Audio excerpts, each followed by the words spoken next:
Hey everyone, welcome back for another deep dive. Today we're taking you somewhere pretty unique. It's not your average coffee shop, that's for sure. You got that right. So picture this, okay? The aroma of fresh brewed coffee. But instead of wafting through some trendy cafe, it's right in the heart of power, the Andhra Pradesh State Assembly Building. Now, that's a setting you don't see every day. Definitely not. And it's not just some random coffee cart either.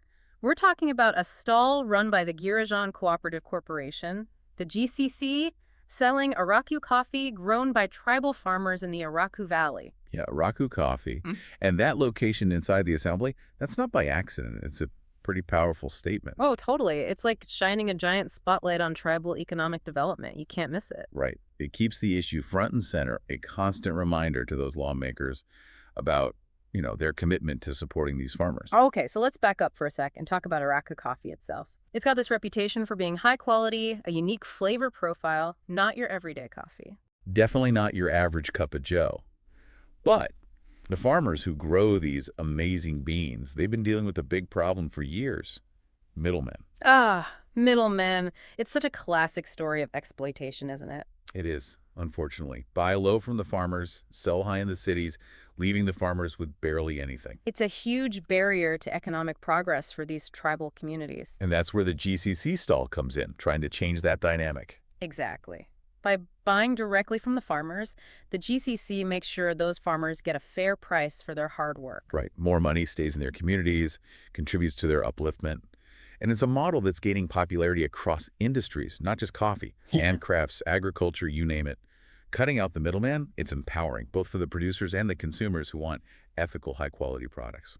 It's a win-win for sure. Speaking of wins, the grand opening of this GCC stall was quite the event, huh? Yeah, it was. I mean, you had major political figures there, the chief minister, the deputy CM, all lending their support.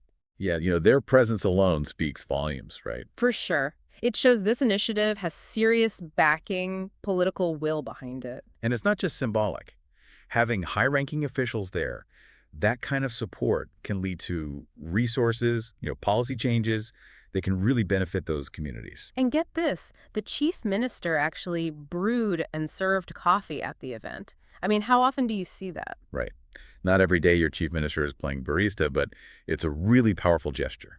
Shows he's personally invested. Araku coffee is important. Absolutely. Actions speak louder than words, right? Oh, yeah. And during the event, the GCC chairman, Kedari Shravan Kumar, he emphasized the stall's purpose. Two main things: economic upliftment for the tribal farmers and raising awareness about the quality of Araku coffee. Smart strategy. Highlight the quality, the ethical sourcing, you increase demand, the farmers benefit. It's about creating a market that values, fairness, sustainability. It's a bigger picture thing, isn't it? It's not just about a cup of coffee. It's about choices, about empowering communities. Definitely. It makes you wonder, could this GCC stall be a model for other regions? Yeah. Other products? Can we give more small-scale farmers and artisans this kind of direct access to the market? It's a really interesting question, and one we're going to unpack further in just a bit, so stay with us. Yeah, it really gets you thinking, doesn't it? When we buy that cup of coffee, are we supporting a system that, actually helps the people who grow it, or are we part of the problem? Yeah, it's easy to forget about that connection when you're just craving your morning coffee. Yeah. But there's a whole story behind every cup. A whole journey. And for some of those farmers, it's a really tough journey. I was reading about coffee farmers in some regions who make barely enough to survive, even though coffee is a huge global industry. It's kind of a crazy contrast, isn't it? We're enjoying our fancy lattes and cappuccinos, and the people who grow the beans are struggling just to put food on the table. This GCC stall is trying to, shed light on that, do something different. Yeah, it's like they're saying, hey, there's a better way to do this. We got to recognize the value of their labor, make sure they get a fair share. And it's not just about fairness. It's about sustainability too, right? Yeah. If farmers can't make a living, they might be forced to abandon their farms or do things that harm the environment just to get by. Which could impact the whole industry, the environment, everything, really. Exactly. Deforestation, soil degradation, even social unrest. Our choices, they have a ripple effect. Even that simple cup of coffee. So is this GCC initiative, it seems like they're trying to take a more holistic approach. Looking at the social, the economic, the environmental, it's all connected. Right. And it's not just coffee. We're seeing similar things pop up in other areas too, like the fashion industry, for example. More and more people are demanding ethical sourcing, fair trade practices. It's like consumers are waking up realizing their purchasing decisions actually have power. Yeah, more transparency. Mm. People want to know where their stuff comes from, who made it, how it was made. It's not just about the cheapest price anymore. It's about values, right? Putting your money where your mouth is, supporting the things you believe in. And that's what can drive real change. When consumers are making those conscious choices, businesses have to pay attention. But a lot of it comes down to awareness, right?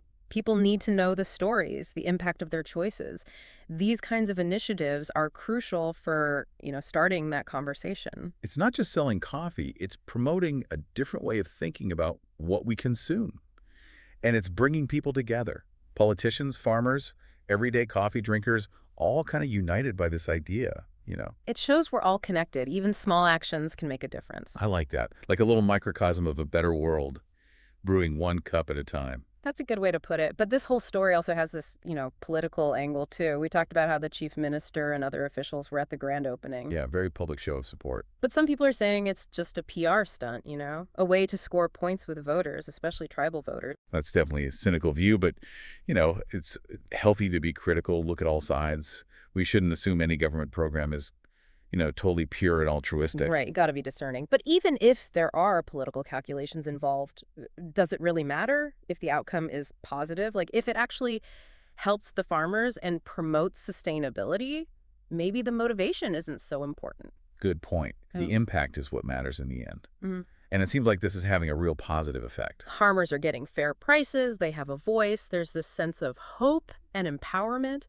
And having that stall right inside the assembly, it's a constant reminder for those in power. Yeah, it's a powerful symbol, like a silent advocate right there, where decisions are being made.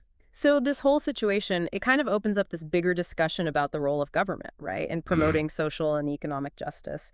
Yeah, it really makes you think about the big picture. Like how much should the government be involved in the market, to help those who are struggling? Is that their role? It's a tough question.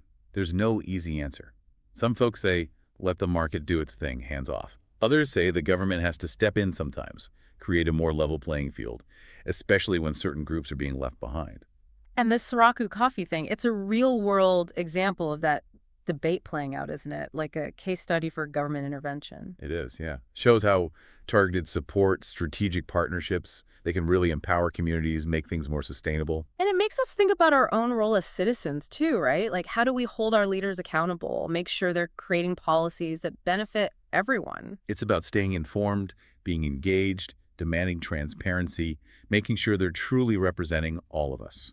So as we wrap up this deep dive into Araku Coffee, what's the one thing you really hope listeners take away from this? I think it's the power of being a conscious consumer. Every time we buy something, we're making a choice. We're supporting a certain kind of world. And by choosing to support businesses that are doing things right, fair trade, ethical sourcing, sustainability, we can really make a difference. It's like voting with our wallets, right? And all those individual choices, they add up. They impact the whole system. Exactly. But sometimes it feels like those problems are so huge and what we do is so small. Right. Like, does it even matter? But this GCC stall, it shows that it does. It started small, but it's having a real impact. People are talking, awareness is growing, things are changing. Even something as small as choosing a cup of coffee, ethically sourced, it can be part of a bigger movement. So next time you're having that cup of coffee, take a second to think about where it came from.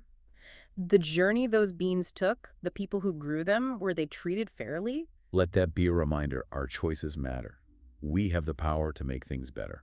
It's not just about coffee. It's about being aware, making conscious choices in all parts of our lives, supporting the businesses that reflect our values, and working towards a world that's more just and equitable for everyone. It's about realizing we're all part of this, connected, and even our small actions, they can ripple out and create positive change. That's a great way to put it. Thanks so much for joining us on this deep dive into the world of Araku Coffee. Until next time, keep exploring, keep questioning, and keep making those choices that count.